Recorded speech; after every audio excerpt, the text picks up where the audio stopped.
Hey, boys and girls. Good morning. Yeah, there's only one watching now. Loki, go away. I'm using the iPad. No, go somewhere. Yeah, they probably Somewhere saw the time and went, oh no, not again. Yeah. So we had a discussion the other day with Immutable, and I was not pleased with how it turned out. And he had made a snarpy comment that me and Otangelo needed to read this book called Critical Thinking by Chaffee or whatever. Mm-hmm. And in the beginning of this book, there's a pretty neat little diagram that starts out with the critical thinker's guide to reasoning. And the very first bubble is form a point of view. So you come up with an initial description, a clear definition, and some examples. So anyway, from that, I came up with, my version of scientism. And you kind of worked through it? Yeah, and I said for all things, cool. For all things can best be understood with science. So all things. And so, but that takes a little bit of unpacking, because that doesn't mean that all things that we decide are decided with science. That doesn't mean that all things that we know are decided with science. And I used riding a bike as an example, because of course you're not going to decide that with science. You're going to learn how to do that. What the color red looks like, you're not going to decide that with science. But there are things like, and Immutable wanted to go to a specific thing, which was knowledge. And he asked me if that was a thing. And I said, well, yeah, on some condition, which I will explain later, knowledge is a thing. And we could say that I can explain that thing with science, or I can best understand that thing with science, right? And now my choice of the word scientism is, because it's a derogative term lately, and people will just all blather all over in public that, oh, you can't, science is, really a good tool, but you can't figure everything out with science, right? So one of the reasons, and they'll call that scientism, and they'll criticize the person that holds a view that everything can be illuminated with science. So I push back on that and say, basically, fuck you. It's kind of my position.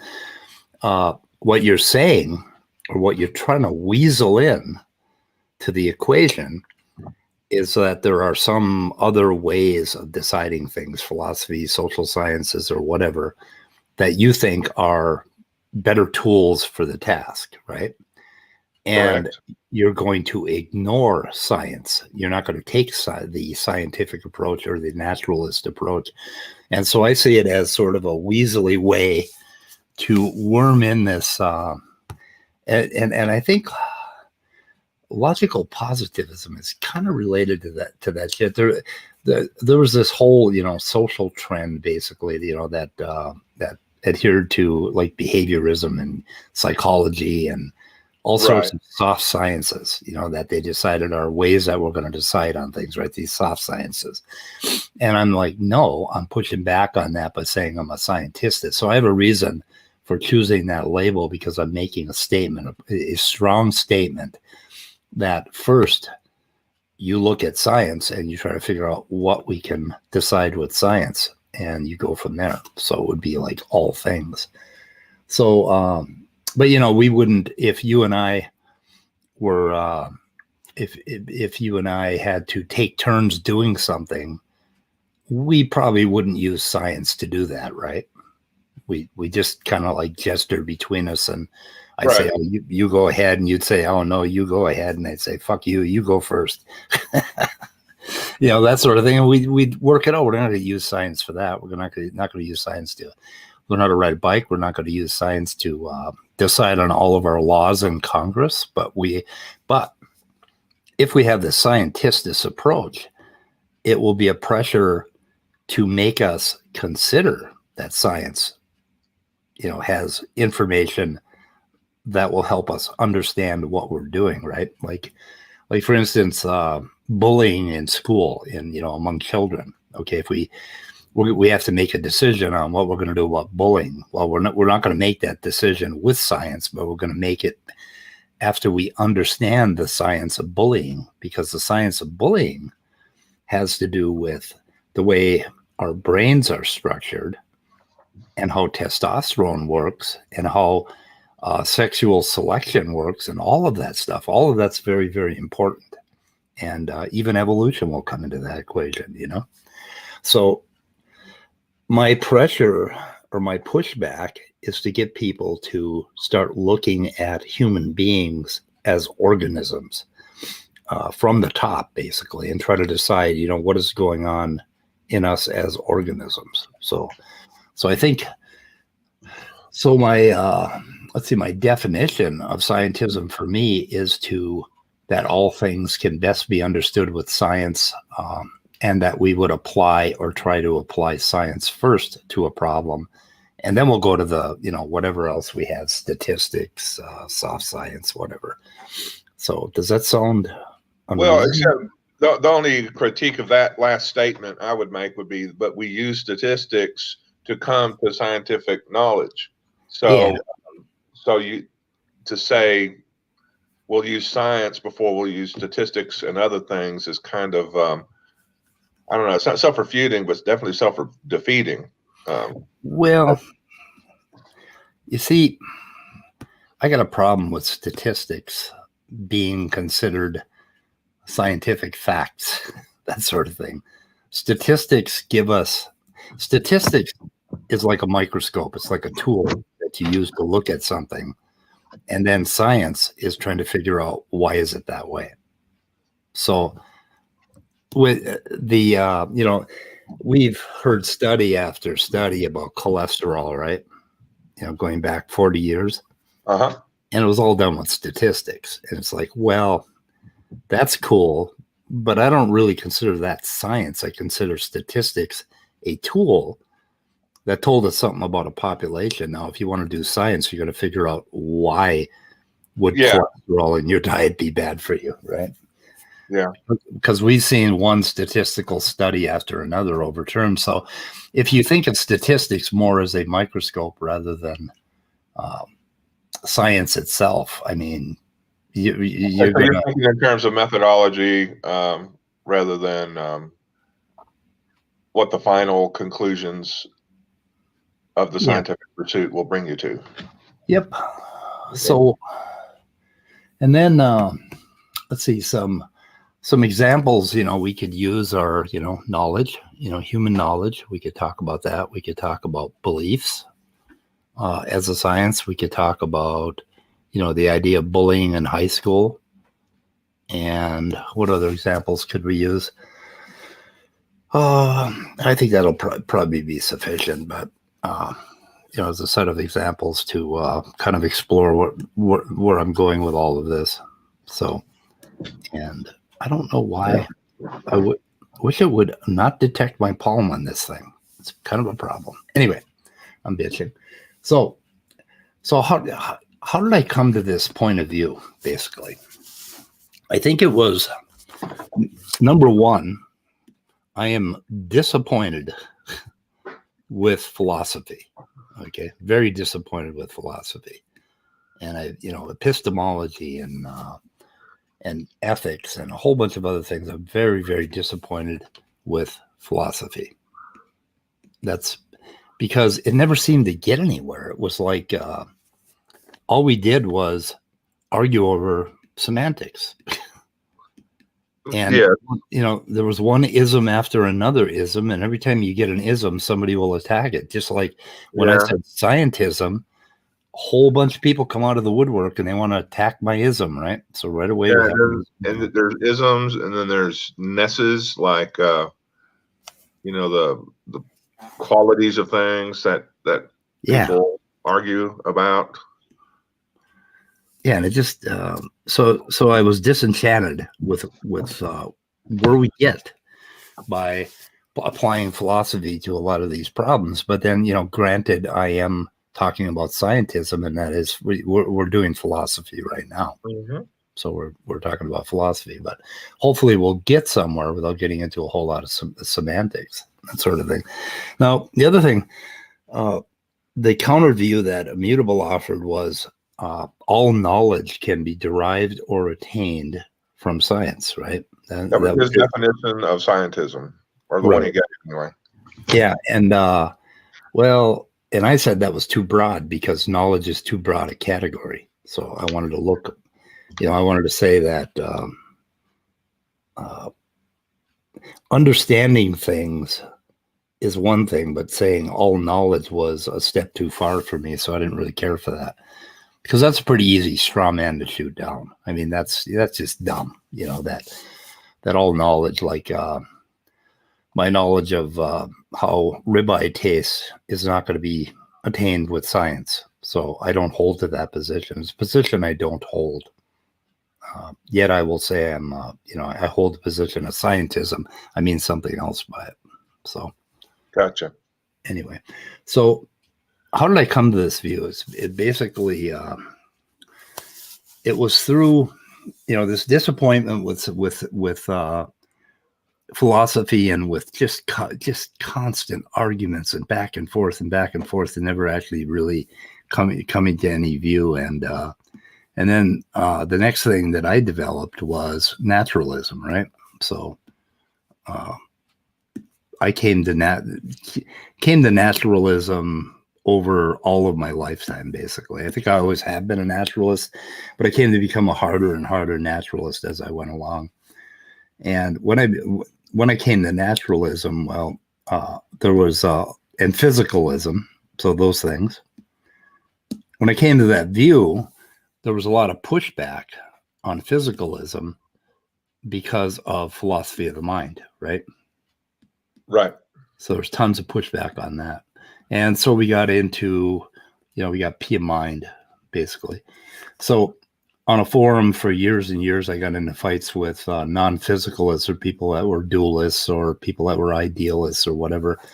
And it was all about consciousness. And they were like, oh, how do you explain consciousness, the hard problem, and all of that stuff.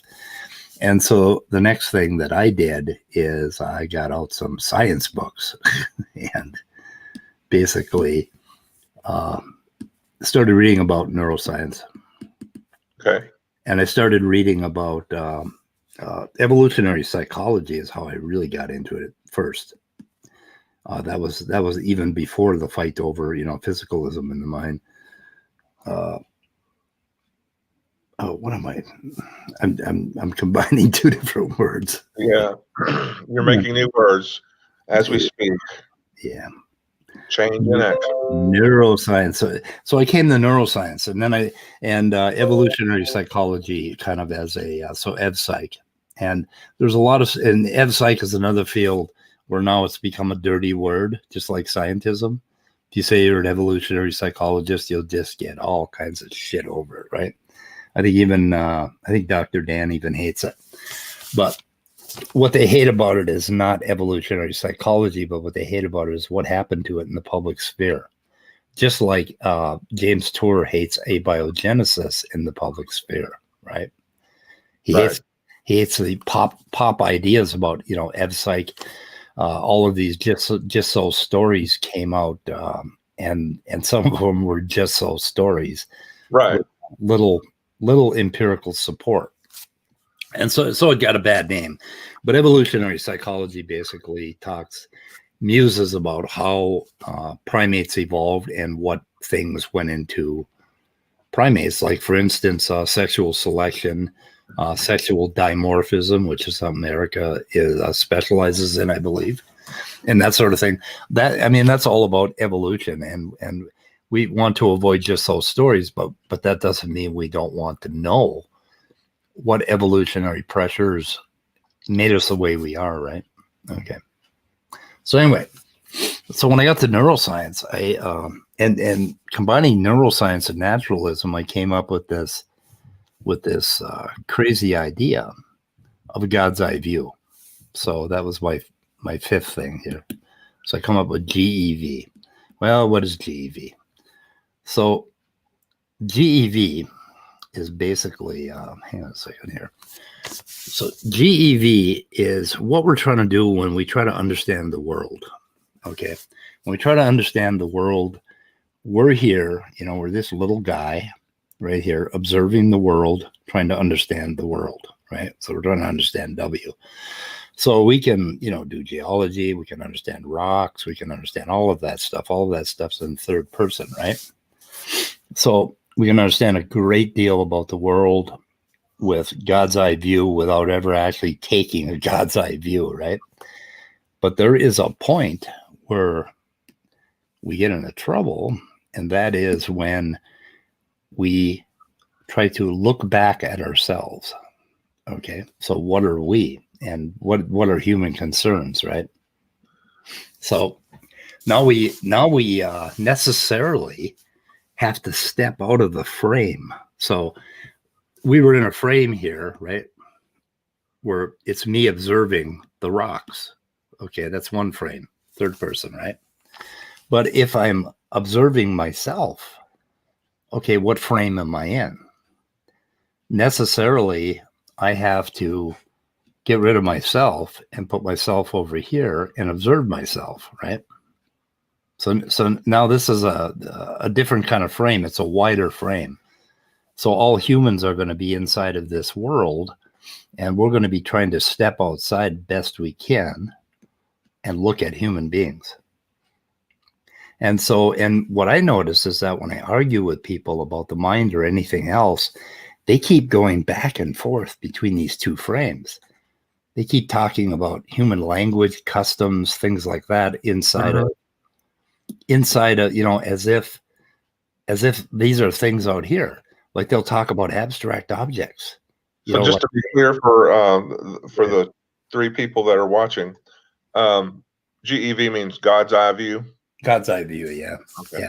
Yeah. It's basically this attempt to step completely out of ourselves and look at ourselves as substances in the universe or organisms in the universe rather than, and once you do that, every time you talk about the gods, which is us, you have necessarily gone back into this frame, and you can't do that.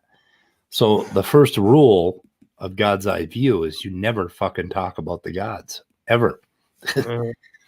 You never talk about humans and what humans do and how humans perceive and how humans have sensory, senses are not 100% reliable, any of that shit, right?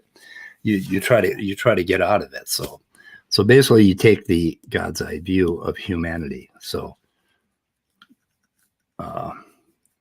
if we go back and we look at one of our subjects, which, I think an easy one would be bullying, basically. So bullying in school, okay? Adolescents, particularly usually boys bully more than girls. Why is that? Well, let's look at that as a scientific problem. Okay, we have these organisms, right? We're organisms existing in the world. Why would the male one bully more than the female one? In general, right? The older is to collect resources and the eventual ability to pass on your genes. Yeah, and it seems that there's something biological going on here. So maybe we want to look at the biology of this stuff before we launch into the psychology of this stuff, because the biology is going to inform the psychology.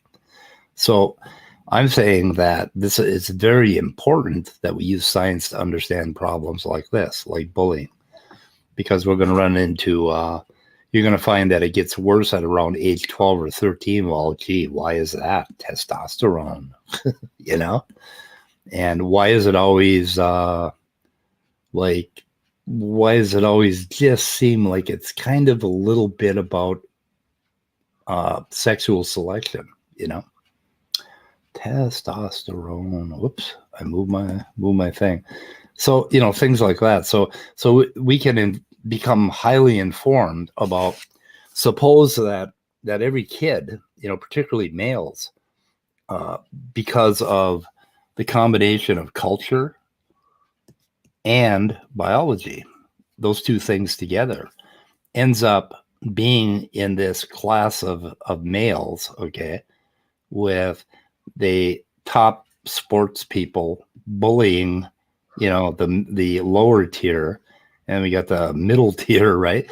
So we have variation among the species. So now we know a little bit, we understand that there's obviously variation. There are some kids that bully harder than other kids, and there are some kids that are, that are the ones that take it all the time. And usually it's the ones that are a little bit different. Like when I grew up, it was kids that had to have glasses when they were young, right? Mm-hmm. Mm-hmm. They were considered lesser, defective, right? So, Right. there was this pressure, and it was definitely about sexual selection. So I mean, so that's scientism to me, to apply, science first to all of these things, and to look at ourselves as organisms, and to try to take a God's eye view first, and decide what things are biological in our problems. And you could do the same thing with ethics, with morality. You can look at what is commonly biological. So anyway, so far, what do you have a problem with? Right now, nothing. Okay. So you're a scientismist now? No, I'm a non-philosopherist. Oh. So my critical faculties, especially after just having gotten up, are a bit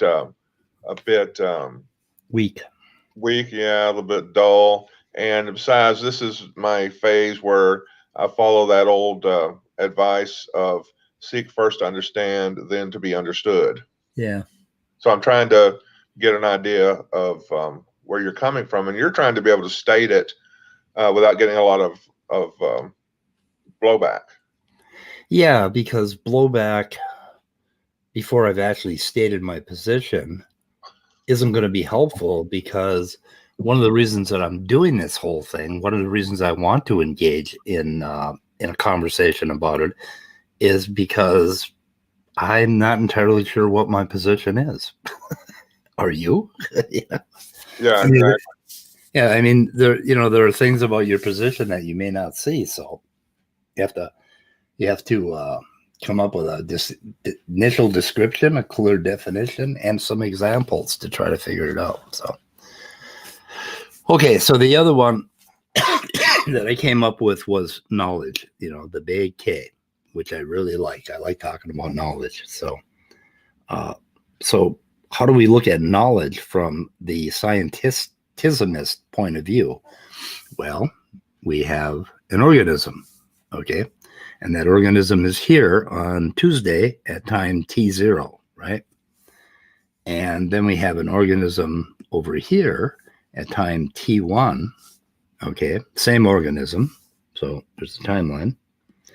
And this organism has acquired knowledge K1, okay? Which this organism did not have.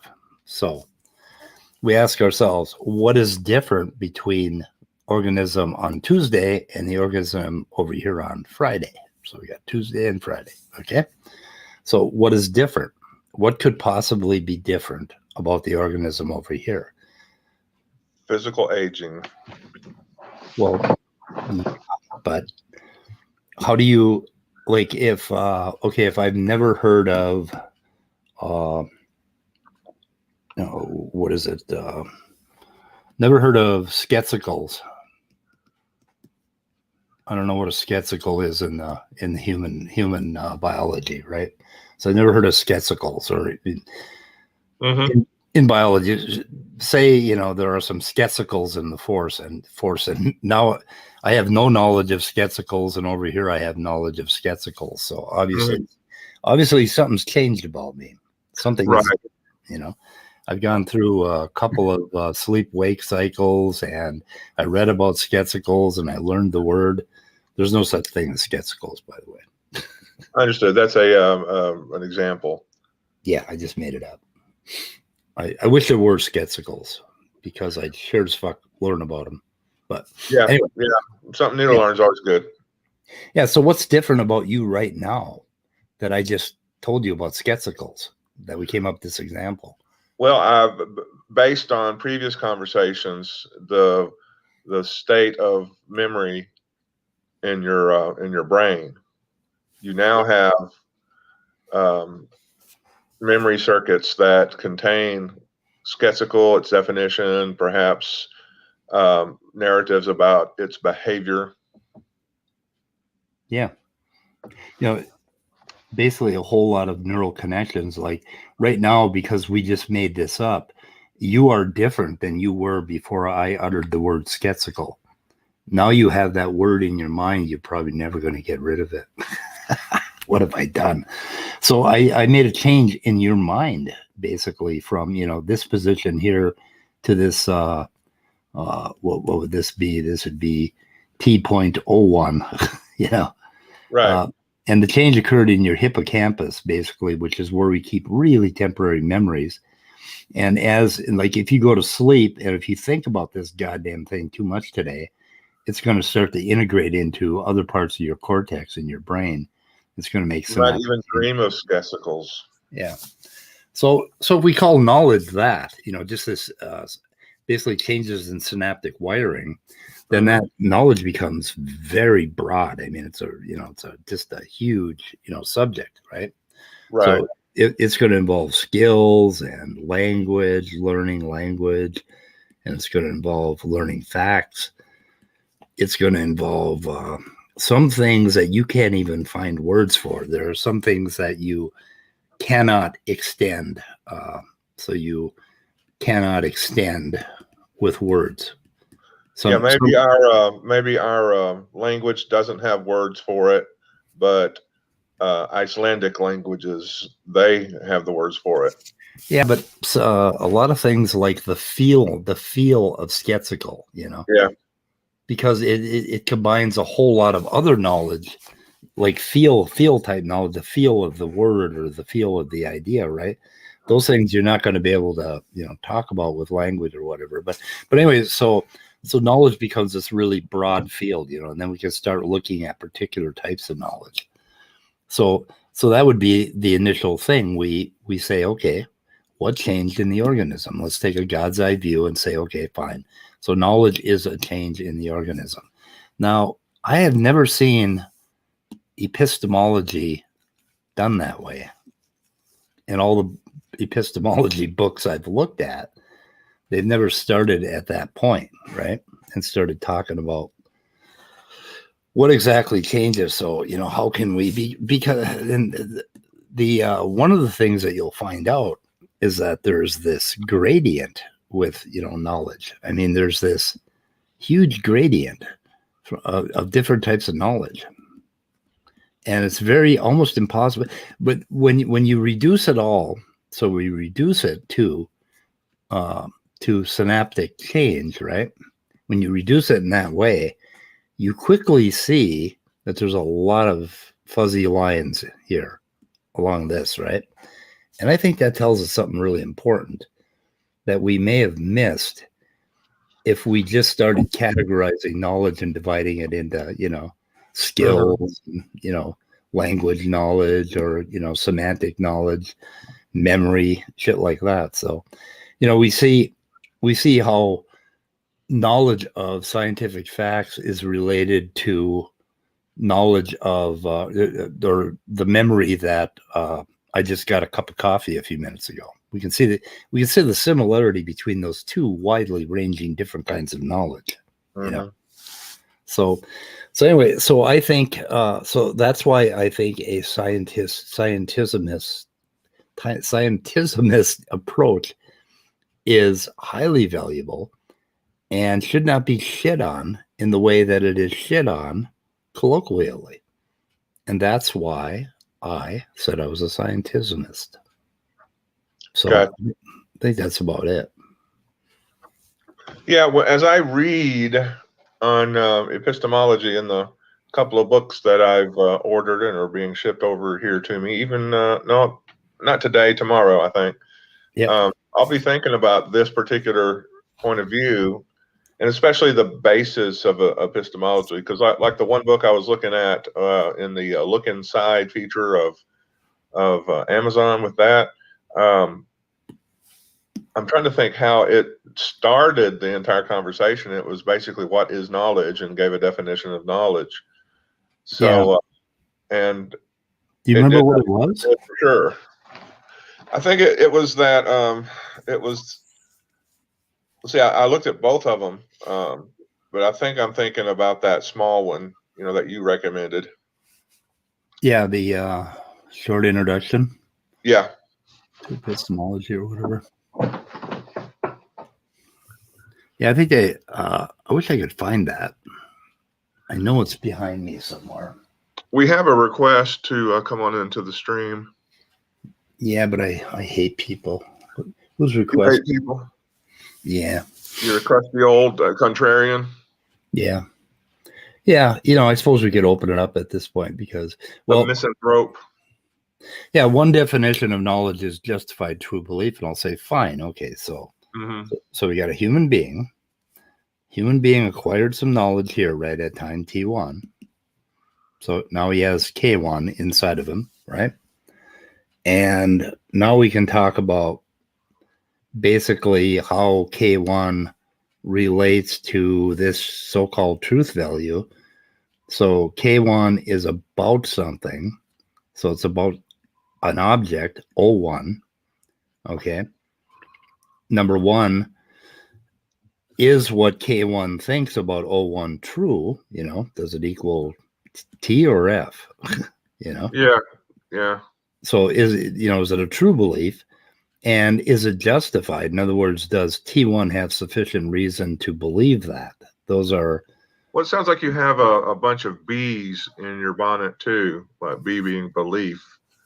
And then as soon, it's almost like the difference between a embryo and a fully developed organism. You have a bunch of B's in your head, and one by one, they become justified. So they can turn into K's, or they become falsified. And you're aware that you once believed it. That itself forms a kind of knowledge, a K, but it's like just a false belief that exists in your memory. Yeah. That you once had. So the terrain gets kind of muddied, but we're thinking in terms of brain states and not necessarily meanings of words and things. Or we're trying to match meanings of words to brain states, which would be scientism. So I may want to come back now and change my position and say that, no, I wasn't talking about knowledge. I was talking about something called a belief.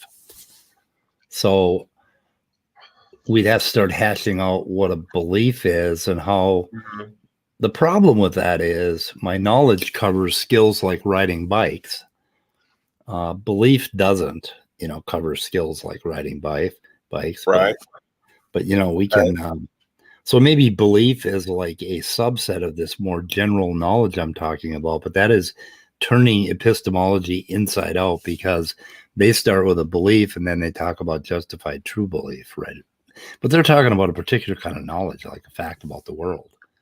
One of the things about philosophy, especially in terms of epistemology like this, is their chain of reasoning from one point to another, to me, doesn't necessarily reflect what the organism has gone through. Once again, when you talk about knowledge, think about what a baby knows. Yeah. What can a baby? It's not enough just to say they know very little, but how they experience the world. What do they know? Do they not know anything because they have no agency, because their neurology has not developed? They can't distinguish between various objects in the world and themselves. They have no sense of self. They're going to grow. They're going to mature. Their brain cells are going to connect and everything, or their neurons are going to connect. And eventually they'll be able to separate themselves from their mother slightly. that person there is my mother, and she's gonna bring me food, or she's going to comfort me when I start getting emotional. Yeah, I had a short conversation with Jay, and he was talking about his dog. And so he's got a dog, which is another organism, right? And he said his dog knows when feeding time is. And right. then so Jay also knows when feeding time is for his dog, right? So Jay may have a different opinion about it, because I think he had a problem with daylight savings time. His dog did not believe it in daylight savings time. But anyway, so Jay and Jay said to me, that human, we think dogs have knowledge about, when it's time to get fed. But it's different than humans having knowledge about when it's time to get fed. And I didn't ask him enough questions to know that that's really his position. And I think he said that we were sort of trying to anthropomorphize the dog. Anthropomorphize, yeah. We were trying to. I say anthro. I like anthropic and anthropicize. I guess that would be a word. But anyway, so we were projecting, how we believe things on the dog, and I wanted to push back on that and say, well, wait a minute, we're both mammals, and there's a goddamn good chance that there is a common core between human beings and how we detect what time it is, right? The dog gets input from, the how much light there is. And of course, he updates that every day as he goes through the seasons, and we get the same goddamn input. So just because we like to think in terms of these, language and all of these concepts and all that stuff does not mean that that all of our knowledge consists of that. So I'm saying there's a kind of knowledge that we can't extend, that we can't put our finger on and talk about. Yeah, I think of that in terms of the packets that transfer knowledge in a dog and the packages that transfer knowledge in a human have different numbers of layers to them. Just like in IP, you have a hardware layer and an application layer. Well, the dog may have those, but we have a layer called language. Yeah, we have a layer called language, and we have another layer, called concepts. So we have C and L. But that's fine, but we still have this common layer. Exactly. And I think if you weren't a scientist, you would miss that when you're talking about epistemology, because there's a lot that we could say in neuroscience about how we detect what time of the day it is. In fact, we have a little nucleus in our brains that we share with dogs, and there are 1 or 2 neurons that point into that nucleus that get updated every day about what time it is, about what time of the day it is. And it has a lot to do with our sleep cycles and a whole bunch of other stuff. And I'm guessing that dogs have that same damn core, so there's something similar about our knowledge, and we don't want to miss that.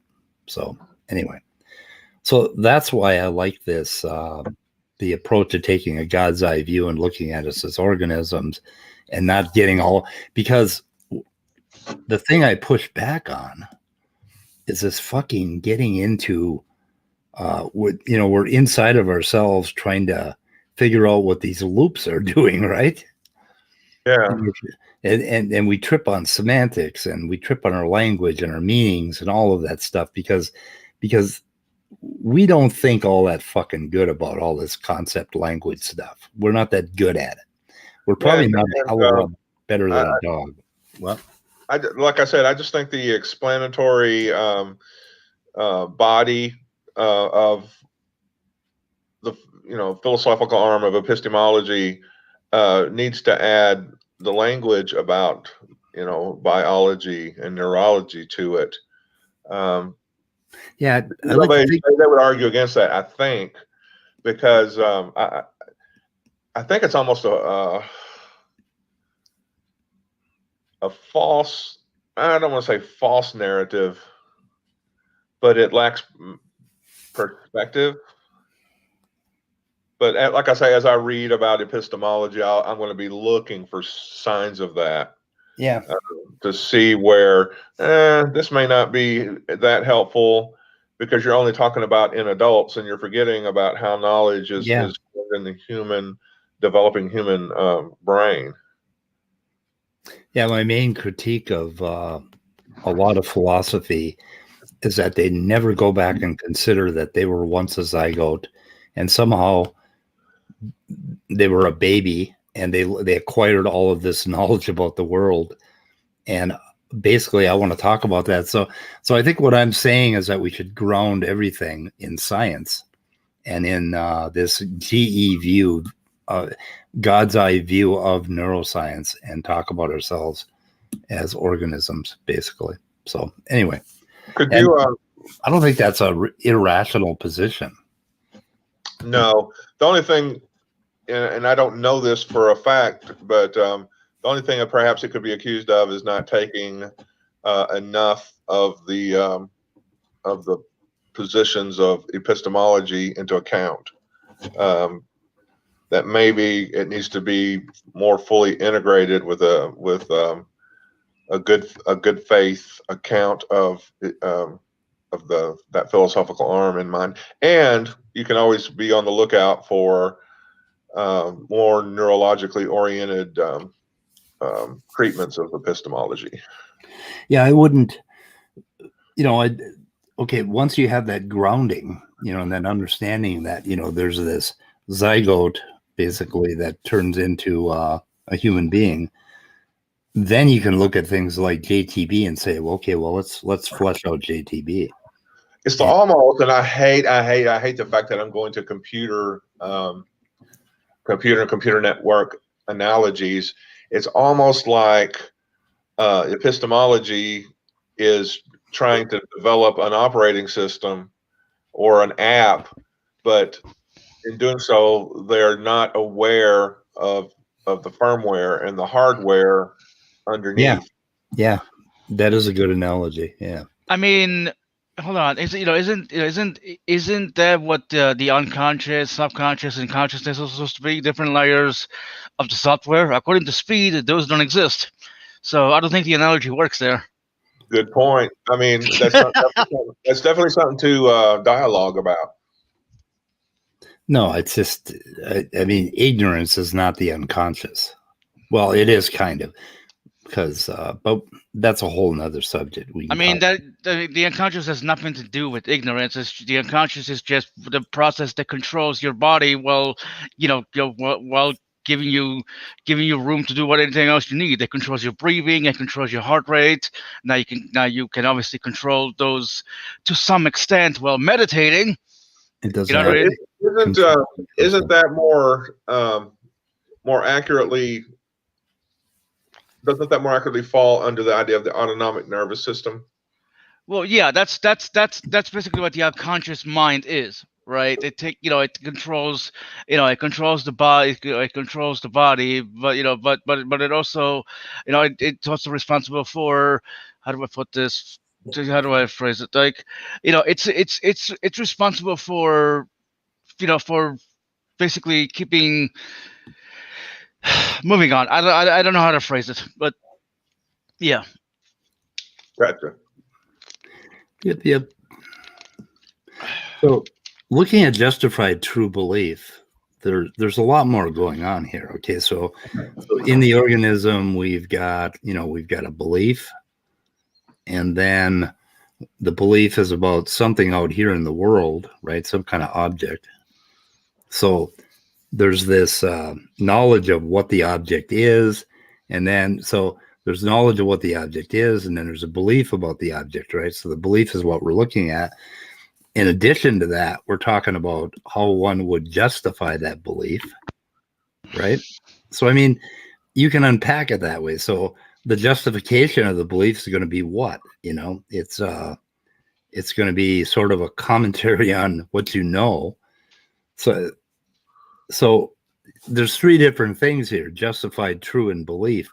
And I think by my reductive, naturalistic, neuroscientistic view of things, I think we can make a lot more progress than we normally make, because these guys fight about, oh, what is true and false and all this bullshit. So now we got to go define what true means, and we're fucked, you know? So. Oh, did I ask this question and just write it off to me being an old man if I had asked this?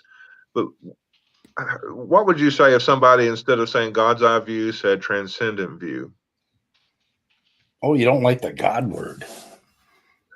It makes me quiver a little. I mean, Yeah, a lot of people, I've had a lot of problem with a lot of secular people about, you know, using the God's eye view thing, but, and the reason I justify that is because the way theists imagine God is he's outside of everything looking in, right? So looking down from the top. So you can't get any higher than that. You can't get any higher than not existing outside of the picture where nothing exists. I don't know what I'm saying. I like GEV. I don't know. Okay, I'm not dissing it. I'm just wondering, you know, if a different word. Yeah, transcendent view would be would probably, but you know, I'm a contrarian, so I like pissing people off and Yeah, you know, immediately. Okay. Being a contrarian, I just want to say that being a contrarian is not cute and funny. It can piss people off. So so use that with caution. That just makes me want to use it more. Okay, fine. Don't use it. There you go. Now you. Oh goddamn! Now what am you I? left out an N. Yeah. Yep. Hi, Nestle. Oh no, I meant use it more. There you go. So now you're not gonna use it. Hello. Can you hear me? Hey, Yeah, we can kind of Yes. hear. how are you doing? Oh, fine. Sunday. It's Sunday Fun Day or Fun Day Monday. I don't know. Shouldn't we be in church? Oh, I was listening. No, that's you. I was listening to a little bit of the debate last night between Randolph and Mad Sox. What's his name? Mad Sox, yeah. Yeah, Mad Sox is an idiot. I mean, isn't that obvious? Why did you need to watch a debate? Yeah, 2-hour debate to know that? I watched 5 minutes of it. So Oh well, all right. I didn't watch 2 hours of it. Well, But why didn't you watch it? If I do watch it, I'm gonna have to like play the parts of Maddox like at 2x speed, just so it will sound like a normal paced discussion, and then turn it back down to 1x for Randall. Yeah, exactly. Yeah. Yeah, the whole it was kind of a Steve McRae fight is what it was, I think, but I didn't What does really that see. mean? I don't know enough about Steve McRae to know what that means. Oh, he's the one that famously went against the lack theists, or you know, the atheist community of Austin's definition of atheism as I just don't believe in your God, or I believe in one less God than you do. Yeah. And He's Steve wanted to make pissed. a point that atheism meant that you have a justification for why you don't believe in God. Yeah, he's pissed off a lot of people with that. It's been a thing for the last 3 to 4 years. Yeah. Like, So replace Well, I God have with a justification why I don't believe in the Christian God, and I have no interest in whether I believe in any other God. So I could, but I don't feel necessarily that I have to provide a justification why I don't believe in any gods. yeah. Yeah, it's not. Actually, It's like fuck it. I've already tried religion. Obviously, this Christian God is just fiction. Fuck it. I'm just gonna live my life and have fun. You know. yeah, like if I believe in Santa Claus, are you obligated to tell me why you don't? Right. Yeah. And I mean, if I approach you and say, God damn it, Scott, you need to start believing in Santa, or you aren't going to get any more fucking presents ever. So you got to believe in Santa. So and you would say to me, well, I don't believe in Santa. And I'd say, well, What is your justification for that, Scott? And Well, if you okay. if you don't believe in Santa, you're going to spend the rest of your life burning Without presents. Well, with reindeer poop, burning in reindeer poop. That's yeah, what's it's going to happen. well. I mean, see, personally, as I always saw that, if if somebody makes a claim they gotta exist, it's like, well, okay, what's the evidence of the, what's the evidence of that, or it's I don't believe. And someone asks, well, why don't you believe? I'd be like, okay, well, do you have, do you have a half hour? Because I will write to you my justifications now for why I don't believe in God. Now I don't have to do that, obviously, but you know what I mean. I personally think you should have a justification as to why you personally don't believe and you don't find the evidence, satisfying. Yeah. But that's just me. Well, when somebody shows me evidence, I'll tell them why I don't find it satisfying. Well, But, yeah. That doesn't mean you're justifying your atheism. Well, in a way, you are. Why you're finding evidence not compelling. Well, yeah. That's true. You're knocking down a subset of what could possibly be used to justify a belief in God. I mean, I would ask what the definition of justify is, but I don't want this to become a Danny show, so never mind. Right. True. Yeah, Laurie Hayes, I just want to sin. If by sinning, I mean enjoy this life and help other people enjoy their life as well, then yeah. What is sin? It's a made-up religious word to keep people to maintain control over religious people. Honestly, I blame Saint Augustine for even inventing the concept of sin. Did he do it? Is it his fault? If I remember correctly, yes, he came up with the whole it's a sinful to do this. It's if I remember correctly. I actually studied about him last year in my intro to philosophy class. I gotta read the textbook again. There's a lot of interesting stuff in there. CRISPR, if that is justification, then I have a justified. Then I guess I've justified my atheism. I've never seen compelling evidence for the existence of a God is a justification. Yeah, good for you. So not good for you. That's good to know. Yeah, I don't know. There's kind of a level where I never thought about it. I don't care that level. I don't know. I prefer your scribblings on the lower right-hand side to all the philosophical words that you've been using. Really? They make more sense. I find it more aesthetically pleasing. I mean, look, as I said in the chat before, right? I said because Speed said, "Oh, I hate philosophy." Yeah, I blame Danny for that. I mean, I know you hate philosophy before you met Danny, but I'm gonna blame Danny for further making you hate philosophy. I think I don't hate. I told you I love philosophy, and I think the real thing is that I don't think people do it very well. I think they get lost. No disagreement. The problem is that they keep doing this goddamn thing where they jump in and out of the frames. I think I got rid of my frames, but in one sentence they will go between like a first person and a third person point of view. And it's very confusing. And so I like to say, okay, let's take the transcendent view and ground this fucking thing first. Pretty much. Now, I mean, if you ground stuff in this physical reality, it is very hard to get lost, to make mistakes. Once you say, I'm an organism, what's happening now? What are the repercussions of me being an organism? That sort of thing. And then then you can start, trying to decide what is justified, what is true, what is a belief, and all that stuff. So I guess that's why I'm a scientist. The scientist. DD will not accept that. Who's DD? Oh, Darth Dawkins. Oh, Dark Dawkins. That makes me wonder. I've been asking myself the question the last 15 seconds. I wonder, Darth Dawkins and his ilk can trace their presuppositionalism back to Cornelius Van Til, maybe others, but Cornelius Van Til was the big one. He was a theologian, although he did write epistemologies. But I wonder what school or what philosopher Cornelius Van Til depended on to get his presuppositional theology. Yeah. Well, he started out as a zygote. Yeah. He had all these brain states. Boy, did he have some brain states. But to break it down, Yeah. let's see what the zygote did. So is that like reindeer antlers?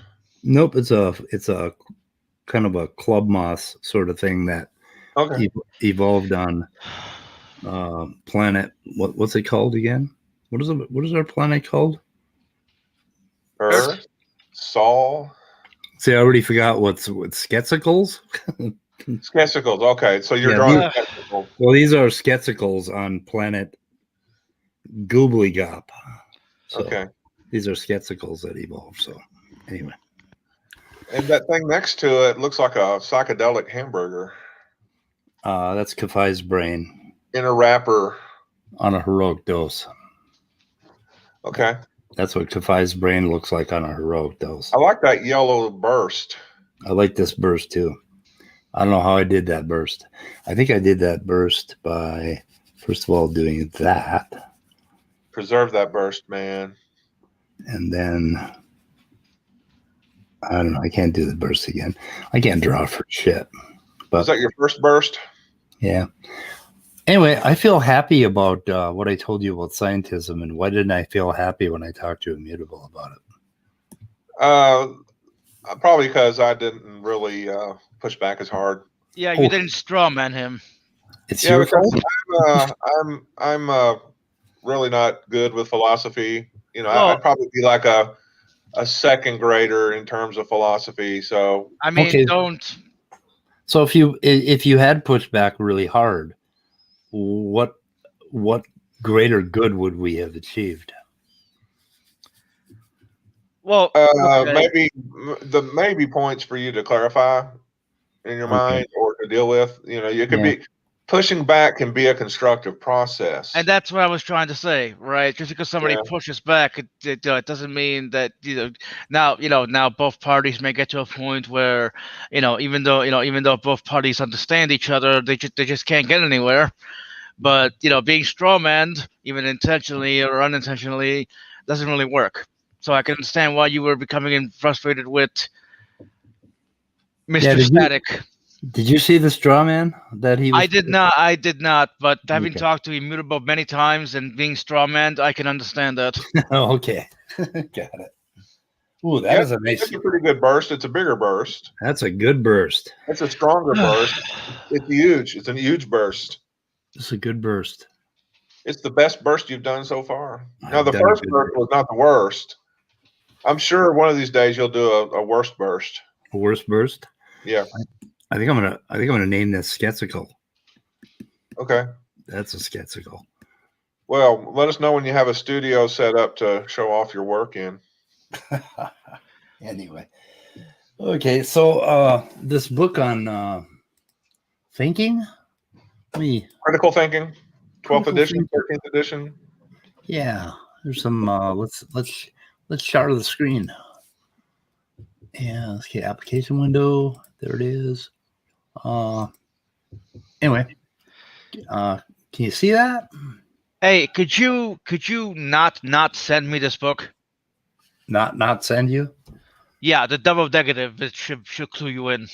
Okay. I will not send it. Yeah, Okay. don't put it in your drive. Oh, don't Well, put it in that. Weak speed of sound. Yeah. Or don't email it to me. Anyway, it's kind of a good framework for how you do things. From Like a point of view, initial yeah, here's description. something I didn't talk Sorry, go about. ahead. Consequences, my view. Well, I think I did a little bit. I said the consequences of my view is that we will make more solid, better informed decisions, and we'll all be able to communicate because we have this. Because if you take that basic naturalistic foundation for things, that's a third person view, and it's very, very hard to get lost in that view. Okay. And so if we construct things from that, I think the consequences are that we become better communicators, that we communicate our our meaning much more clearly to each other, and we do less fighting. So Yep. I don't know.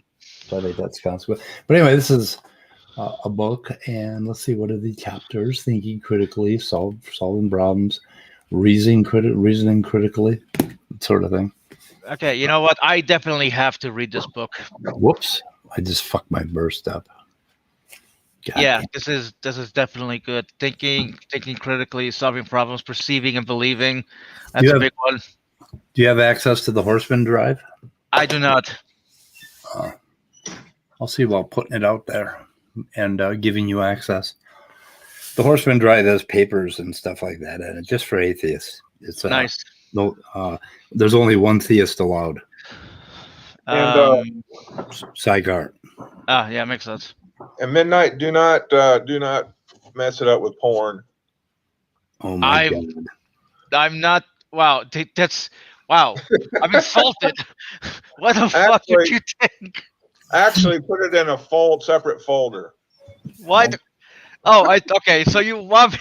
You, That's why I'm not giving theists access to this stuff. yeah, dude. I just want knowledge. Yeah. Oh, let me- I'm a sponge. Are there any other interesting diagrams in this book that we might peruse? I don't know. Okay. Okay, I mean, I don't need to have patience, but I want to get my hands on this book now. That's a pretty good one. Okay. Living an examined life, roadmap to your mind, working toward goals. The unexamined life is not worth living. Ooh, this has got some good stuff. Thinking critically about visuals and new media, constructing knowledge and truth, stages of knowing. There's a lot of good shit in here. Yes. Yes. Now did you not send it, or are you gonna not upload? I hate talking like this. Jesus Christ.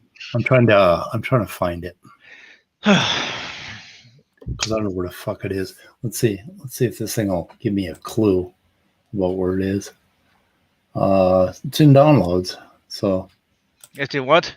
it's in downloads somewhere in my downloads directory. Oh. I just got to figure out where. Yeah, you might want to create a separate books folder Yeah, that's better. so that anytime you have a PDF version of a book that you've lawfully purchased, you can store it there. Yeah. Okay, books. I'll call it. What should I call it? Should I call it books? Yes. Yes. And then I suppose you could have subfolders in there for philosophy, and then subfolders with that. Like, you can go crazy if you want. Yeah, but how are we going to define books so that we don't end up in some gray areas? Like, what about a short book? Is that a book? Or a magazine? Is that a book? No, magazine. Well, I mean, you can you have know a what? folder called zines or magazines. Well, I mean, theoretically speaking, a paper once printed is also a book. Just depending, like, you know what I mean. I guess a book could be anything. Well, I think a journal, you could make an argument that it's a kind of book, but Okay.